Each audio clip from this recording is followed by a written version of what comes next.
Yeah, so collaboration is definitely a key part of our platform. I would agree with that. I think having strategic partnerships, alliances with other companies who are in the ecosystem and providing high value solutions to the similar audience that we have on the platform. I think we want to actively pursue those collaborations, find synergies, and see how we can help the end user achieve their end goal. Right. I think that is the number one focus in some senses. Um, like I said, I realized early on that there was no point in sort of competing or recreating the same exact kind of product that already existed in the market in a plethora. So, for example, I mean, think about it this way. Let's say, let's take a marketplace. Let's take Amazon or maybe Airbnb, one of those companies as an example.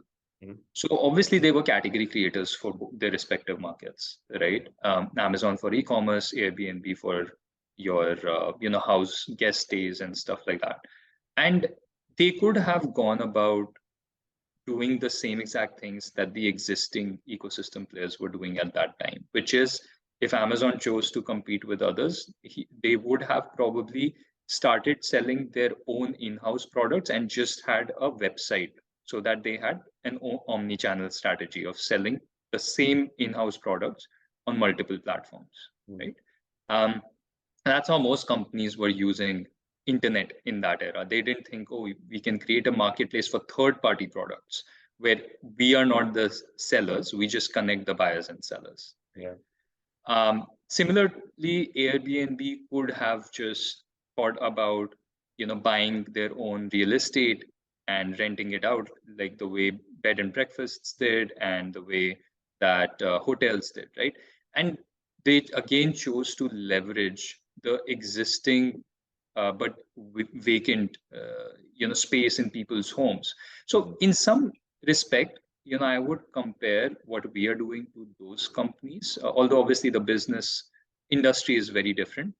But what I realized was that there are already a lot of courses, there are already a lot of industry experts out there, who can help other people, right? We don't have to hire them in-house, develop, more courses in-house and then start selling those courses just by spending, a lot of performance marketing dollars competing with other companies, right? In some respect, we can see what happened because of that approach during the last 2-3 years in the edtech market. It just became unsustainable from a unit economic standpoint, and companies were struggling to kind of have the right LTV to CAC ratios and all those things, right? So yeah, for me, the prospect of collaboration made a lot of sense because it meant that we could leverage the existing solutions in the market very quickly and rather focus on making these connections between the users and the solution providers, which are your edtech platforms, or let's say industry mentors or other career solutions. Focus on making those connections very well and ensure that the person who is trying to achieve a certain career goal is able to discover and find these right solutions for themselves in the fastest way possible and in the most personalized way possible. So our problem statement then became more of a marketplace related problem statement rather than just an edtech problem statement. Yeah.